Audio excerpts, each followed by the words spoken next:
My name is Roddman. I am a DIT editor and colorist.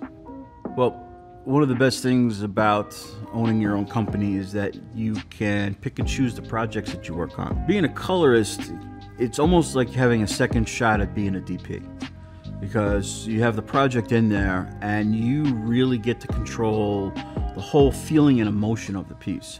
The second the image comes on the screen, people are making judgments on it from their own experience. The brightness, the darkness, the colors, the tones. And you get to create all of that imagery. I have a saying called color is character. And it is a character of the image that people react to without even realizing it. A DIT stands for Digital Imaging Technician. The best way to describe that is when we used to shoot everything on film, and we'd send it to the film lab. Film lab's now on set. We take the footage from the camera, the media, and we back it up. We check it for quality. We make sure it's in focus. We make sure the sound is there. And then we process it ready for editing, depending on what the editing post-production work is. Everything that is shot in the project goes through your hands. And you have to make sure that you pay attention, because one simple mistake and a whole day's worth of work could be lost. The thing I love the most about a new project is the ability to tell the story. Storytelling is what we do, and it doesn't matter if you're a camera operator or a sound person or a producer.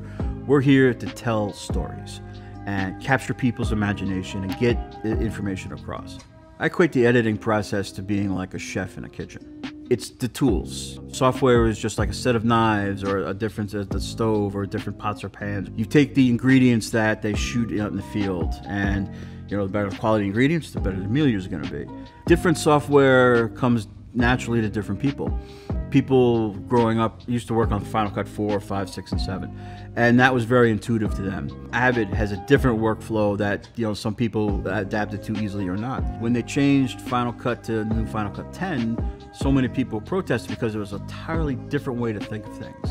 And now you've got software like Resolve. They actually have two different edit pages. They have a cut page, which is a lot like Final Cut 10, and they have an edit page, which is a lot like the old traditional timeline editors. So you can pick and choose, and depending on how your brain works and how you want to put a project together. I'm working with Semcore Studios and with Custom Built, and we're looking to put together a serious post house here in Tampa Bay.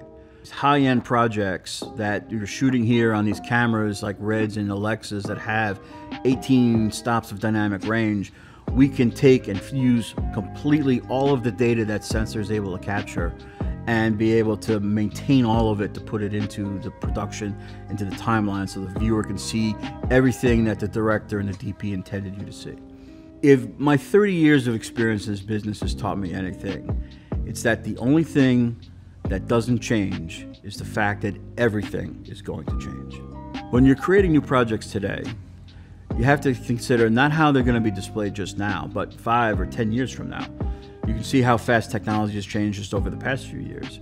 And technology is continuing to change. We've got new high dynamic range abilities to show, and new colors palettes that are becoming, different color ranges and color specs. As a DIT, there's always a few things that just drive me insane. Watching people drag and drop their footage because they don't know the potential damage that they're doing. They think it's safe and it's not. People who save all of their projects onto hard drives and then put those hard drives up in a closet or somewhere aren't aware that they're actually potentially losing their media, because hard drives are designed to have electricity running through them. And when they don't, after 9 or 10 months, the magnetic part of the drive starts to decay. And then when you go 3 or 4 years later to find this great thing that you shot, you'll find that you no longer have it. You need to have alternate ways to back up and archive material. People have been moving things into the cloud, keeping things in a digital form. This Tampa Bay marketplace is absolutely amazing because it has all the attractions that any vacation location would have.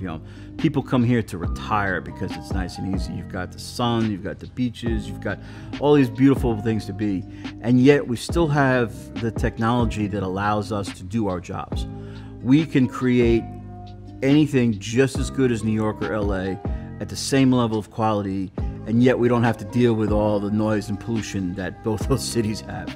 It's a far easier, relaxed lifestyle, and we still get to do the job that we love.